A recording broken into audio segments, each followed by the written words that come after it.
아침 햇빛이 호텔 로비 유리벽에 반사돼 반짝이던 그 순간 나는 믿을 수 없는 장면을 보고 말았습니다. 딸의 장례식처럼 조용하게 묻어버렸던 그 사위가, 내가 직접 유골함을 들었던 그 남자가 새 여자의 손을 잡고 어린 딸아이를 안은 채 행복한 가족처럼 웃고 있었기 때문입니다. 숨이 멎는 것 같았습니다. 세상이 정말 이렇게까지 잔인할 수 있는 건지 그 자리에서 이해할 수 없었습니다. 저 인간이 살아있다. 저 인간이 우리 딸을 버리고 새 살림을 차렸다. 그날 나는 처음으로 알았습니다. 우리 딸의 삶이 어디서부터 망가졌던 건지, 그리고 내가 무엇을 해야 하는지. 챕터 1. 아침부터 마음이 불안했습니다. 딸 예린이가 며칠째 기운이 없어서인지 제 마음까지 덩달아 가라앉아 있었습니다. 답답한 공기를 환기시키려고 바람을 쐬러 호텔 로비 카페에 들렀습니다. 제가 늘 조용히 앉아있던 자리였기에 오늘도 별다른 의미 없이 창밖을 바라보고 있었는데 그 순간 시야 한쪽으로 익숙한 뒷모습이 스쳤습니다. 저는 눈을 찡그리며 다시 바라보았습니다.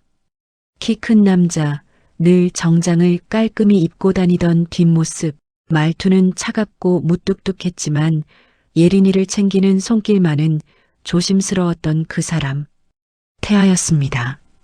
제 딸의 남편이었습니다. 딸이 그렇게 울며 매달리던 남편, 그리고 이미 2년 전에 사고로 죽었다고 통보받았던 사위였습니다. 순간 제 심장이 가슴 안에서 쿵 하고 떨어지는 소리가 들릴 만큼 크게 뛰었습니다. 내가 미친 걸까 아니면 눈이 잘못된 걸까 하는 생각이 들었습니다. 하지만 그 남자가 고개를 옆으로 돌리는 순간 저는 확신했습니다.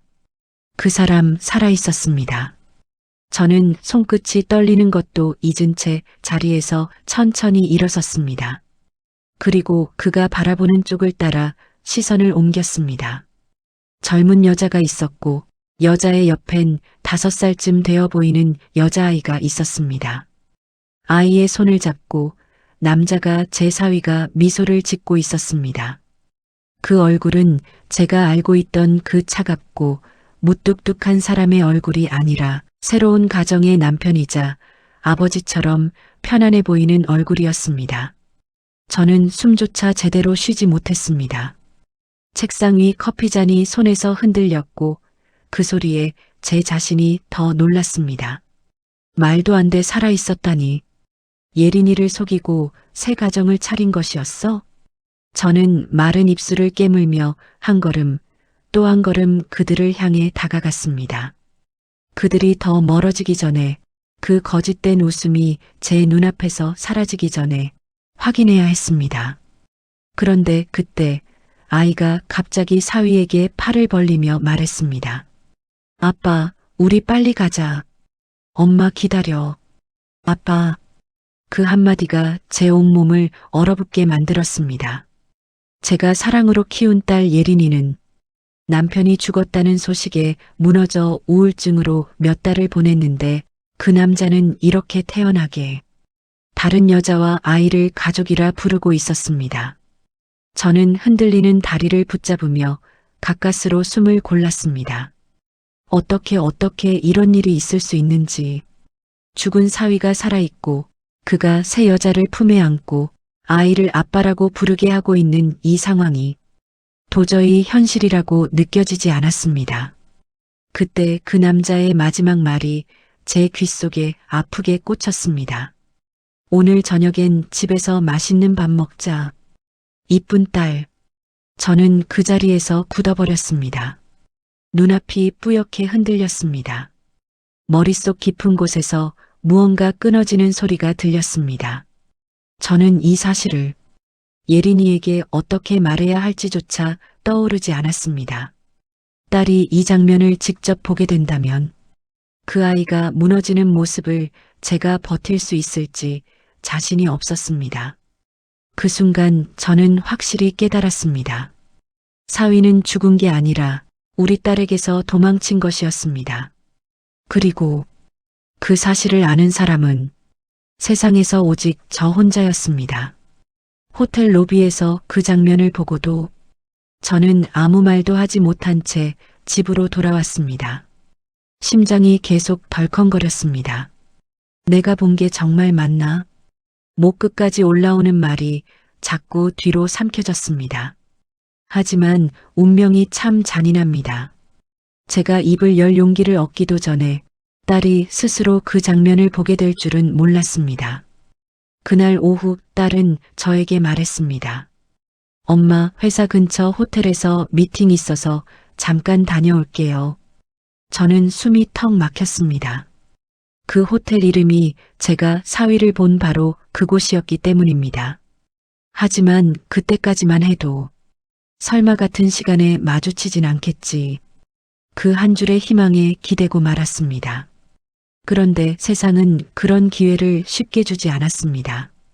저는 집에 있다가 갑자기 예린에게서 전화가 왔습니다. 받기도 전에 가슴이 쿵 내려앉았습니다. 엄마, 딸의 떨리는 목소리가 들렸습니다. 뒤에서는 사람들의 웅성거림과 어떤 남자의 낮고 차가운 목소리가 들렸습니다. 그러니까 가라고. 우린 다 끝난 사이야. 이제 그만 꺼져. 저는 그 목소리를 잊을 수 없습니다. 제 귀에 너무도 익숙한 바로 사위 태아의 목소리였습니다. 제가 호텔에 도착했을 때 로비 바닥 한복판에 예린이 쓰러져 있었습니다. 그리고 바로 앞에서 사위는 새로운 여자와 아이를 감싸 안은 채 주변을 경계하듯 둘러보고 있었습니다. 그 여자가 사위에게 물었습니다. 저 여자 누구야? 사위는 믿기지 않는 말을 했습니다. 전 부인. 그냥 귀찮게 굴어서 그래. 그 순간 제 딸의 눈이 허공을 향해 떨리더니 천천히 감겨버렸습니다. 입술이 하얗게 질리고 손끝이 차갑게 식어갔습니다. 사위는 놀라는 척 손을 뻗었지만 그 표정은 진심이 아니었습니다. 딸의 의식을 확인한 뒤 곧바로 뒤를 돌아 떠나려 했습니다. 저는 악다구니처럼 외쳤습니다. 태아야, 너 지금 뭐 하는 짓이야? 그러자 그는 짜증을 감추지도 않고 말했습니다. 장모님, 이미 끝난 사이라니까요. 괜히 오해하지 마세요. 그의 그 무심한 얼굴, 딸이 쓰러져 있는 걸 보면서도 눈 하나 제대로 깜빡이지 않는 그 얼굴. 그 순간 제 심장 안에서 뭔가가 뚝 하고 끊어졌습니다. 결국 딸은 정신을 잃어 쓰러졌습니다. 급히 구급차를 불러야만 했습니다. 구급차 안에서 딸의 손을 붙잡고 있었지만 손끝이 차갑게 굳어가는 느낌이 들었습니다. 예린아, 엄마야, 눈 좀 떠라 제발. 의사는 도착하자마자 말했습니다. 극심한 스트레스로 인한 시민성 실신입니다. 정신적 충격을 견디지 못한 상태예요. 저는 그 자리에서 말을 잃었습니다. 딸이 마지막으로 들은 사위의 말이 얼마나 잔인했는지 저는 너무 잘 알고 있었기 때문입니다. 병실에서 딸이 혼수 상태로 누워있는 모습은 제가 평생 본 어느 장면보다도 더 가슴을 찢는 일이었습니다.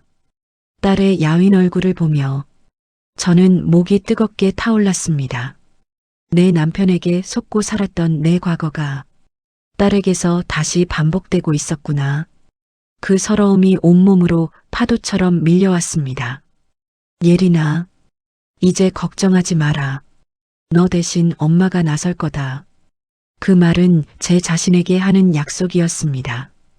이제는 물러서지 않겠다는 다짐이었습니다. 딸이 쓰러지면서 떨어뜨린 휴대폰. 그 화면에는 딸이 마지막으로 재생하던 음성 파일 하나가 남아 있었습니다. 음성 파일 태아 녹음일. 저는 떨리는 손으로 재생 버튼을 눌렀습니다. 그리고 그 순간 스피커에서 들려온 사위의 목소리는 제가 평생 듣지 못했던 가장 잔혹한 말이었습니다. 너 같은 애 이제 필요 없어. 저는 그 자리에서 숨이 멎을 것 같았습니다. 다음 순간 제 눈앞의 세상이 단 하나로 좁아졌습니다. 철저한 복수, 그 길밖에 없었습니다. 병원에서 돌아온 그날 저녁, 저는 혼자 딸 예린이의 방으로 들어섰습니다.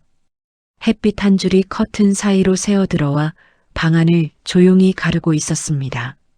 예린이가 늘 앉아 책을 읽던 자리, 그 작은 책상 위에는 어설프게 닫힌 노트북과 구겨진 휴지 몇 개가 남아 있었습니다. 그 흔적을 바라보는데 가슴이 또 조여왔습니다. 딸이 그동안 얼마나 아팠는지, 얼마나 혼자 견뎌왔는지 이제야 보이는 것 같았습니다. 저는 가방처럼 생긴 파우치를 열어보았습니다. 예린이가 항상 가지고 다니던 작은 지갑, 립밤, 작은 다이어리, 그리고 작은 메모리 녹음기가 하나 튀어나왔습니다. 손끝이 떨렸습니다. 저는 그것을 조심스럽게 켰습니다. 찰칵. 그리고 바로 들려온 목소리. 예린아, 제발 그만 좀 해. 의미 없는 의심 그만하라고. 나 당신이랑 잘해보려고 하는데 왜 꼭 이런 걸 찾아서 문제 만들어? 사위태아의 목소리였습니다. 너무 익숙하고 너무 차가웠습니다. 그리고 이어진 딸의 떨리는 목소리. 근데 이 번호 누구 건데? 사진 속 숙소는 뭐야? 당신 출장 간다더니. 잠시의 정적. 그리고 바로 튀어나온 폭언. 내가 이래서 싫은 거야. 너 같은 애한테 누가 맞춰줘? 저는 그 자리에서 숨을 몰아쉬었습니다. 딸이 이런 말을 들으면서 살고 있었다니. 그 애가 그런 모욕을 견디고 있었다니. 녹음기는 그 뒤로도 몇 번의 다툼을 그대로 담고 있었습니다. 태아는 철저하게 예린이의 불안을 이용하며 오히려 딸을 죄인처럼 몰아세우고 있었습니다. 저는 녹음기 위에 손을 얹은 채 한참 동안 움직이지 못했습니다. 그때 책상 서랍 안에 작은 반짝임이 보였습니다. 예린이가 늘 차고 다니던 금팔찌. 그 팔찌에 얇게 긁힌 자국이 길게 나 있었습니다. 마치 누군가 잡아당기듯 생긴 흠집이었습니다. 저는 그것을 손바닥 위에 올려놓고 천천히 바라보았습니다. 예린이가 이 팔찌를 보고 얼마나 울었을까? 이 팔찌에 의지하며 얼마나 버티려 했을까? 눈물이 아니라 뜨거운 분노가 가슴 위로 밀려 올라왔습니다. 그 순간 뒤에서 문이 살짝 열리며 간호사가 조심스레 말했습니다. 어머니 따님 상태는 조금 안정됐습니다. 그런데 심리적 충격이 커서 한동안 가족 이야기만 해도 힘들어할 수 있어요. 저는 고개를 끄덕이며 녹음기를 움켜쥐었습니다. 말하지 못할 정도로 아팠던 사람이 누구였는지, 누구 때문에 딸이 쓰러졌는지 이 방 안의 모든 것들이 대답해주고 있었습니다. 창문 밖으로 해가 저물고 어둠이 방 안을 삼키기 시작했습니다. 저는 금팔찌를 손안에 쥐고 조용히 마음속으로 말했습니다. 우리 애가 지키려 했던 건 그 인간이 아니라 결혼이라는 집착이었구나. 사랑도 아니고 희망도 아니고 그저 무너질까봐 두려운 마음으로 버텨온 시간. 딸이 마지막까지 말하지 못한 비밀의 무게가 얼마나 컸을지 저는 이제야 조금 알 것 같았습니다. 바람이 흔들린 커튼 사이로 희미한 불빛이 들어왔습니다. 저는 녹음기를 끄며 눈을 감았습니다. 그리고 아주 조용히 낮게 속삭였습니다. 그래, 이제 두고 보자. 이제부터는 내가 보여줄게 내 딸의 아픔보다 더한 고통을 주마. 딸이 지키지 못했던 것을 이번엔 제가 지켜낼 것입니다. 딸이 잠든 병실에서 나왔을 때 복도 공기가 유난히 무겁게 느껴졌습니다. 딸의 손을 꼭 잡고 있던 내 손에 아직도 그녀의 체온이 남아 있었는데 그 따뜻함이 오히려 더 아프게 가슴을 쳤습니다. 나는 처음으로 참아왔던 지난 세월이 부끄럽게 느껴졌습니다. 남편의 외도, 시댁의 무시, 그리고 가족은 다 그런 거다라는 말에 자신을 달래며 버텨온 나였습니다. 그런데 지금 눈앞에서 쓰러진 딸은 내가 그러라고 가르친 적 없는 삶을 그대로 따라가고 있었습니다. 이제는 아니었습니다. 나는 천천히 병원 복도를 걸었습니다. 조용한 새벽빛이 긴 복도 바닥을 따라 희미하게 번졌고 그 위로 나의 그림자 하나가 길게 흔들렸습니다. 에미야, 너는 더 이상 참지 마라. 돌아가시기 전 제 손을 꼭 잡고 하시던 시어머니 목소리. 내 마음속에서 오래 묵어있던 목소리가 울리는 듯 했습니다. 집으로 돌아가자마자 나는 서재문을 닫았습니다. 몇 년 동안 아무도 건드리지 않던 내 개인 서류함을 꺼내 들었습니다. 남편과 함께 운영하던 회사의 회계 파일, 옛 투자 내역, 법률 자문 기록. 그 속에서 사위의 이름이 스쳐 지나갈 때마다 심장이 한 번씩 크게 뛰었습니다. 사위 태아는 사업가라며 딸을 속였습니다. 하지만 그가 내 딸에게 준 건 비싼 선물도 안정도 아니었습니다. 오히려 결혼 전부터 금전 요구와 감정적 압박을 해왔다는 사실이 문서 한 장 한 장에서 서서히 드러났습니다. 특히 투자 내역 파일에서 태아 프로젝트라는 항목이 눈에 띄었습니다. 작은 회사 하나가 딸과 결혼한 그 해에 갑자기 자본금이 늘어난 기록이었습니다. 내 딸 돈이었겠구나. 나는 조용히 눈을 감았습니다. 손끝이 떨렸지만 그 떨림은 두려움이 아닌 분노였습니다.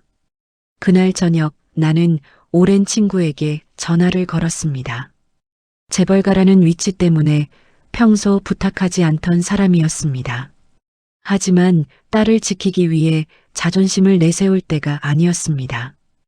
혜진아, 내가 부탁 하나만 해도 되겠니? 전화기 너머에서 그녀는 잠시 침묵하더니 낮은 목소리로 말했습니다. 내 목소리 심상치 않네. 말해. 사윗놈 태아. 그놈 뒤를 좀 확인하고 싶구나. 혜진은 오래 듣지 않아도 상황을 이해하는 사람이었습니다. 나보다 훨씬 빠르게 답했습니다. 내 팀 붙일게. 철저하게. 깨끗하게. 그리고 조용하게. 나는 그 순간 등 뒤에 놓여있던 벽 하나가 단단히 버티는 느낌이 들었습니다. 조사 결과는 하루 만에 도착했습니다. 검은 파일 한 권, 그리고 그 안에서 펼쳐진 사위의 민낯은 내 예상보다 훨씬 더 추했습니다. 불법 투자 알선, 유부녀와의 오래된 내연관계, 딸 명의로 발급된 신용카드 수십 장, 사기 혐의로 접수된 민원 7건, 해외로 빼돌린 자금, 그리고 그 여자에게 보낸 송금 기록. 나는 파일을 넘기며 손톱이 종이를 찢을 듯 힘이 들어갔습니다. 이 모든 걸 딸은 혼자 견디고 있었던 것입니다. 울만도 쓰러질만도 했습니다. 그래, 이제부터 시작이다. 너도 한번 피눈물 흘려봐라. 나는 스스로에게 조용히 말했습니다. 나는 태아에게 사업적으로 얘기하자며 딸이 입원한 병원으로 불렀습니다. 다음 날 나는 사위가 나타날 병실 문 앞에서 조용히 기다렸습니다. 그의 발소리가 복도 끝에서 들렸고 마치 아무 일 없었다는 듯 딸의 병실 앞에서 머리를 넘겼습니다. 그 순간 내 안에서 작은 불꽃이 크게 일어났습니다. 나는 그 앞을 막아서며 말했습니다. 태아야. 그가 멈춰섰습니다. 나를 보며 억지 웃음을 지었습니다. 장모님, 내가 다시 이 병실에 들어오는 순간부터 내 인생은 끝이다. 그의 눈이 크게 흔들렸습니다. 장모님 무슨, 너의 비리, 너의 여자들, 너의 사기, 딸을 폭언으로 몰아넣은 녹음, 그리고 너 살아있는 거. 나는 그의 코앞으로 천천히 다가갔습니다. 오늘부터 내가 내 상대다. 태아는 그 자리에서 한 발 물러났습니다. 그의 얼굴에서 핏기가 사라진 것을 나는 아주 천천히 정확하게 보았습니다. 밤늦게 집에 돌아와 딸의 금팔찌를 조용히 손에 올렸습니다. 팔찌에 남은 희미한 흠집 하나가 내 가슴을 다시 뜨겁게 만들었습니다. 예린아, 엄마가 끝까지 지켜주마. 그리고 다음날 새벽 나는 법률팀에 한 문장만 보냈습니다. 작전 시작합시다. 폭풍은 이미 시작되고 있었습니다. 사위가 알지 못하는 곳에서 새벽 5시가 조금 넘은 시간, 저는 홀로 거실에 앉아 있었습니다. 형광등 아래에서 사위의 사진들을 한 장씩 넘기고 있는데 종이에서 피냄새 같은 서늘한 기운이 올라오는 것 같았습니다. 그동안 보지 못했던 그의 얼굴이었습니다. 딸 앞에서는 불쾌한 표정만 짓던 그 남자가 다른 여자 앞에서는 너무나 즐겁고 행복한 표정을 짓고 있었습니다. 내가 이렇게까지 철저하게 두 집 살림을 했던 거구나. 말을 뱉는 순간 목이 탁 막히는 기분이 들었습니다. 화가 나서가 아니라 제 딸이 얼마나 외로웠을지가 너무 가슴에 박혀서였습니다. 조사팀에서 가져온 자료들은 더 잔혹했습니다. 사위는 새 여자에게 자신을 젊은 나이에 아내를 잃고 홀로 아이를 키우는 불쌍한 남자라고 소개했습니다. 아내 그러니까 제 딸은 그의 이야기 속에서 이미 오래전 죽은 사람이 되어 있었습니다. 살아있는 애를 살아있는 내 딸을 죽여버렸네.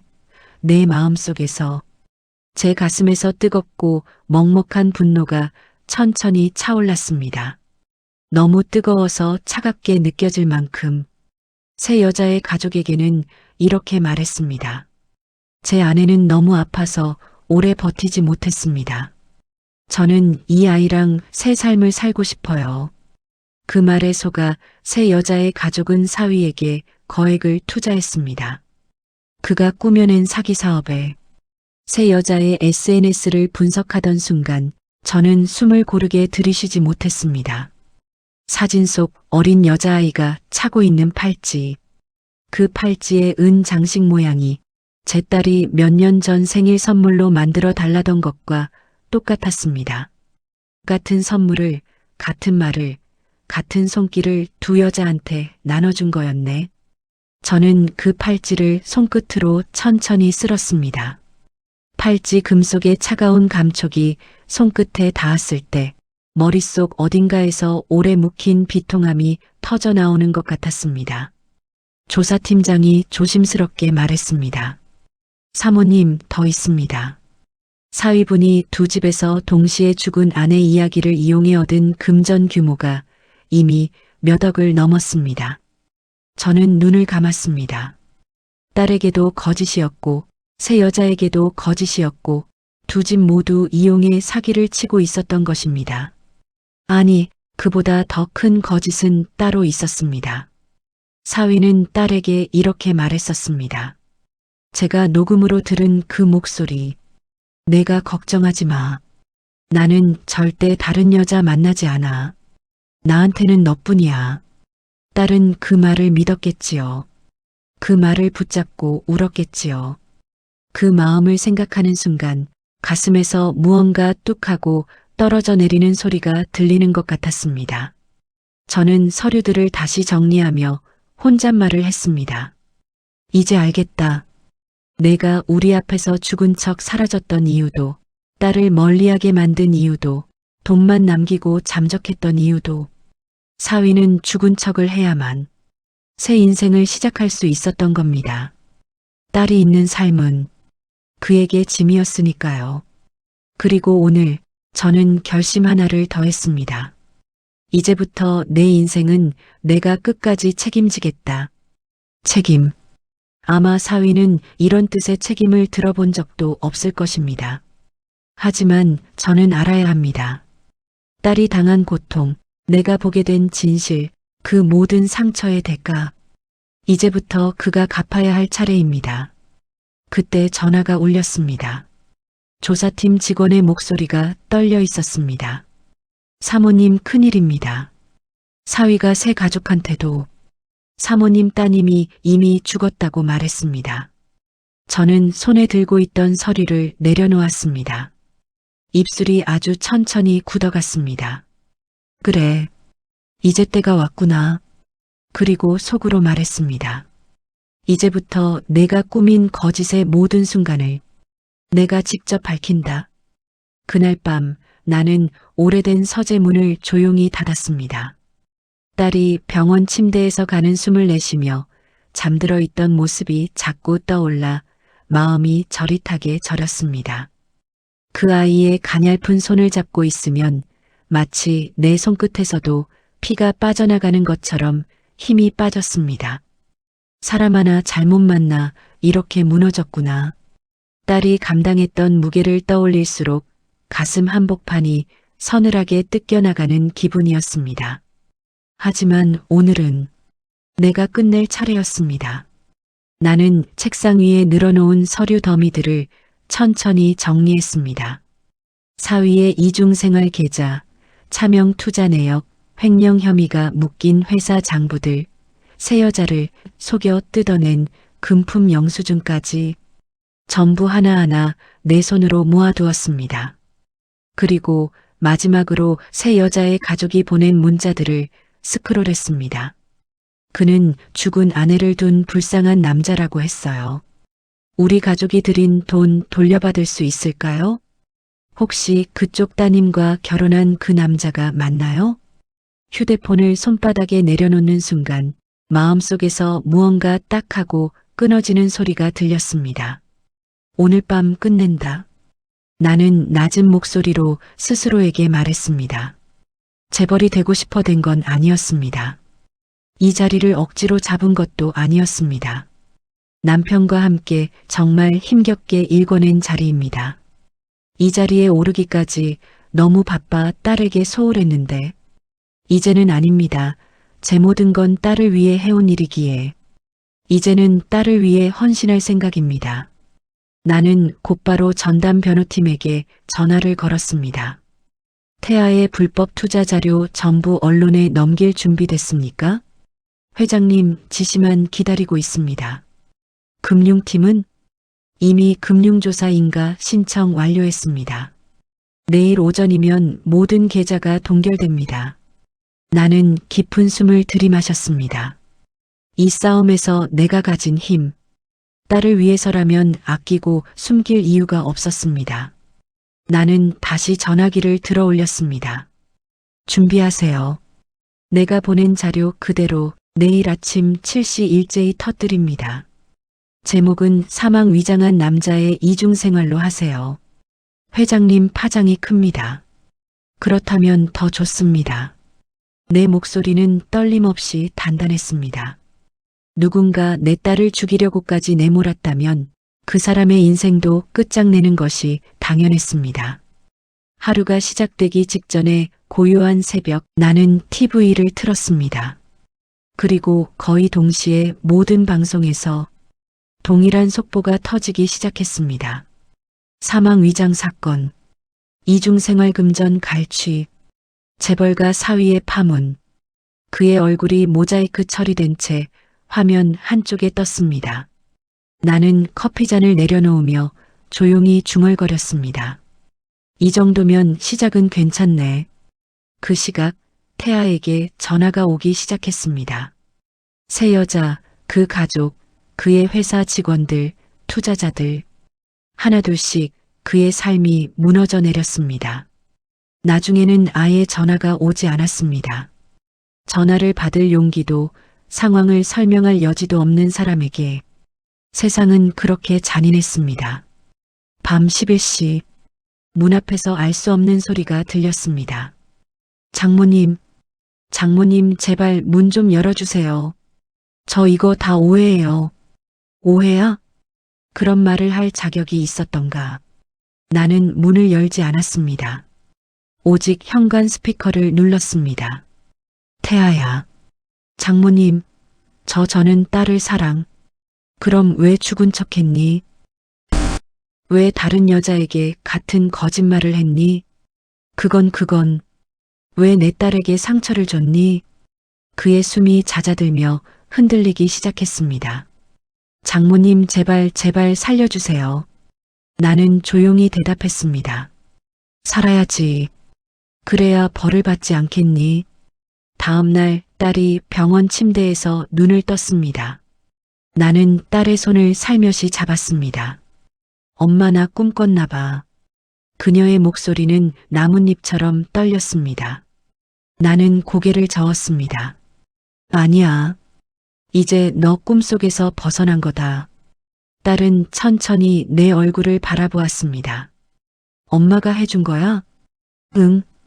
이제 걱정 안 해도 된다. 그 아이의 눈에서 천천히 억눌렸던 눈물이 떨어졌습니다. 슬픔이 아니라 해방의 눈물이었습니다. 병실 문을 여는 순간 공기가 미묘하게 달라졌습니다. 딸아이는 여전히 창가 쪽으로 누워 있었고 희미한 노을빛이 그 아이의 볼을 스치고 있었습니다. 그 얼굴은 여전히 창백했지만 저는 알 수 있었습니다. 그 눈꺼풀 아래에서 무언가가 조금씩 깨어나고 있다는 것을. 그때 병실 뒤쪽에서 누군가의 신음 같은 숨소리가 들렸습니다. 저는 천천히 고개를 돌렸습니다. 사위, 태아였습니다. 그는 바닥에 그대로 주저앉아 있었고 두 손은 바닥에 짚은 채 떨려 있었습니다. 이제야 실감이 난 듯 얼굴은 핏기가 사라져 있었고 눈은 커다랗게 뜬 채 딸을 바라보고 있었습니다. 예린아. 그가 떨리는 목소리로 딸의 이름을 불렀습니다. 딸은 아주 천천히 눈을 떴습니다. 그 순간 태아는 울음처럼 숨을 들이켰습니다. 예린아 제발 나 한 번만 봐. 저는 그가 어떤 표정을 하고 있는지 오래 응시했습니다. 그 표정에는 후회도 죄책감도 아픔도 있었지만 결국 가장 짙었던 건 두려움이었습니다. 모든 걸 잃은 남자의 두려움. 저는 그 두려움을 묵묵히 바라보며 속으로 말했습니다. 그래, 이제부터 시작인데 아직 멀었어. 딸이 천천히 몸을 일으키려는 순간 태아가 바닥에 무릎을 꿇고 손을 모았습니다. 그 거친 손등에 피멍이 들어 있었고 손가락 사이에 흘까지 끼어 있었습니다. 예린아 정말 미안해. 내가 미쳤었어. 내 인생이 무너질까봐 그게 무서워서. 딸은 아무 말도 하지 않았습니다.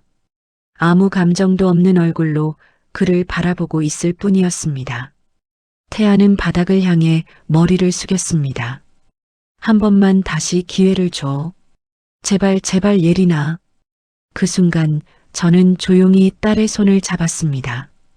딸은 제 손등을 가만히 쓰다듬듯 쥐며 천천히 숨을 들이켰습니다. 그리고 천천히 그러나 또렷하게 태아를 바라봤습니다. 태아 씨. 딸의 목소리는 놀랍도록 차분했습니다. 그 목소리를 듣자 태아의 어깨가 들썩였습니다. 나한테 왜 그랬어요? 짧은 문장이었지만 그 속에는 지난 몇 년의 상처가 응축돼 있었습니다. 태아는 울먹이며 말했습니다. 나도 어떻게 된 건지 모르겠어. 나도 불안했어. 계속 망하고 있었고 그 여자는 그냥 잠깐 아니야. 그런 게 아니고. 그의 말은 갈라지고 흔들렸습니다. 아무리 이어 붙이려 해도 이제는 더 이상 변명이 되지 않는 말들. 딸은 천천히 손목을 들었습니다. 그 손목에는 늘 차고 있던 금팔찌가 있었습니다. 태아가 연애 시절 사준 팔찌. 결혼 후에도 단 한 번도 벗지 않았던 팔찌. 딸은 그 팔찌를 풀어 태아의 발 앞에 놓았습니다. 이제야 알겠어요. 당신은 단 한 번도 나를 사랑한 적 없었다는 걸. 태아의 얼굴이 하얗게 질렸습니다. 예린아 그게 아니야. 그게 절대. 딸은 고개를 저었습니다. 아니에요. 이제 알겠어요. 그 목소리에는 슬픔도 원망도 미련도 없었습니다. 오직 끝. 그 한 단어만 남아있는 듯 했습니다. 저는 태아를 향해 한 발 다가갔습니다. 그는 마치 추락하는 사람처럼 몸을 움츠렸습니다. 태아야. 그 이름을 불러주자 그는 고개를 들기도 두려워했습니다. 법적 책임, 회사 횡령, 양측 가정 기만, 사기행각 모든 건 이미 증명자료 우리 법무팀에서 확보했어. 앞으로는 법대로 진행될 거야. 태아의 얼굴이 붉게 일그러졌습니다. 장모님 제발 제가 잘못했어요. 그냥 한 번만. 딸에게 한 번도 주지 않았던 기회를. 왜 너한테 줘야 돼. 내 딸이 흘린 눈물 그대로 돌려줄게. 이제 그만 꺼져. 태아는 더 이상 말을 잇지 못했습니다.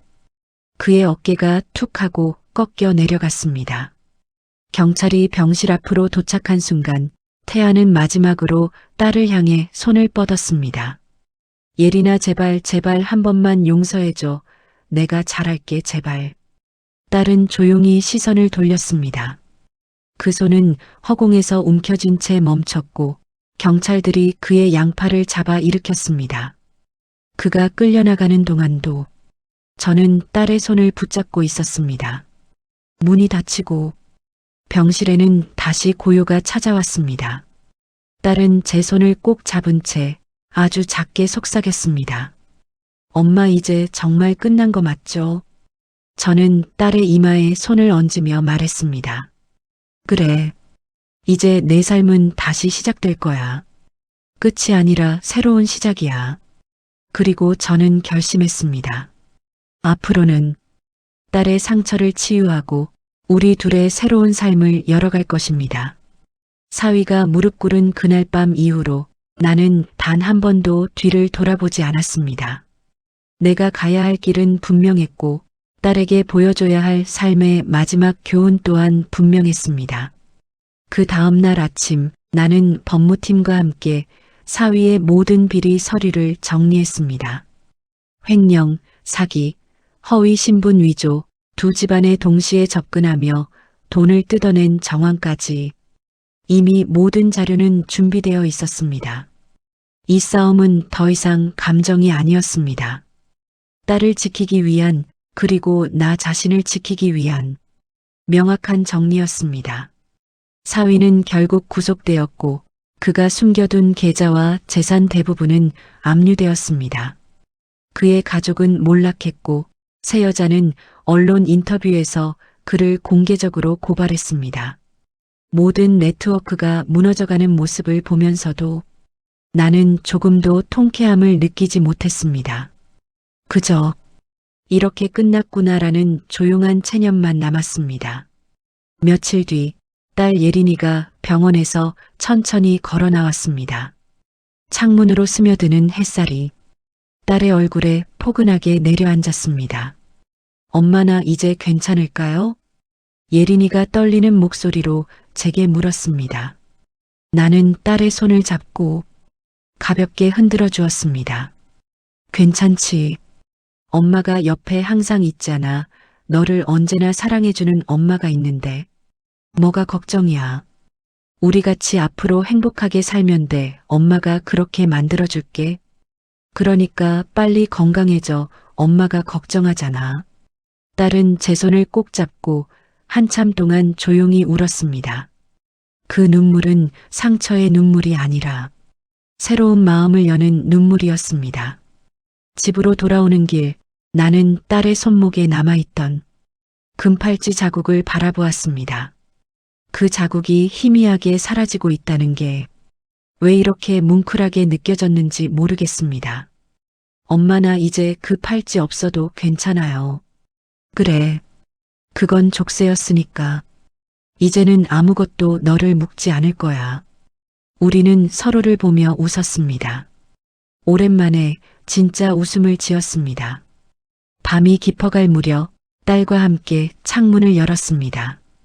바람이 부드럽게 스쳐 지나갔고 나는 마음 깊은 곳에서 오래 잠들어 있던 안도가 피어오르는 걸 느꼈습니다. 엄마, 딸이 제 어깨에 머리를 기댔습니다. 나 다시 살아보고 싶어요. 엄마처럼 강한 사람이 되고 싶어요.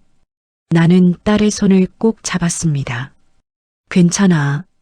너는 이미 강한 아이니까. 한번 넘어졌으니까 엄마 손 잡고 툴툴 털고 일어나면 돼.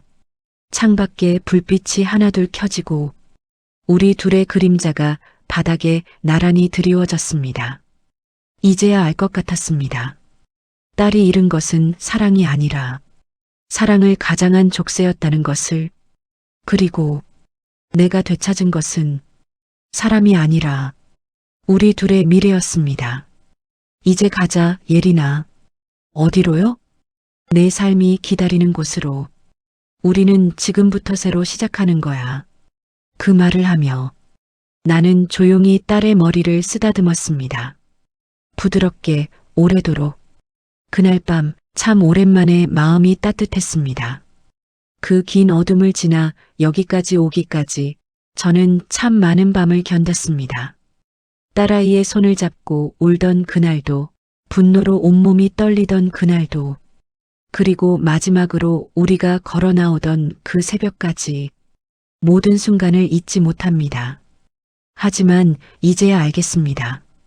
상처는 우리를 망가뜨리려고 오는 게 아니라 다시 일어서라고 찾아오는 거라는 걸요.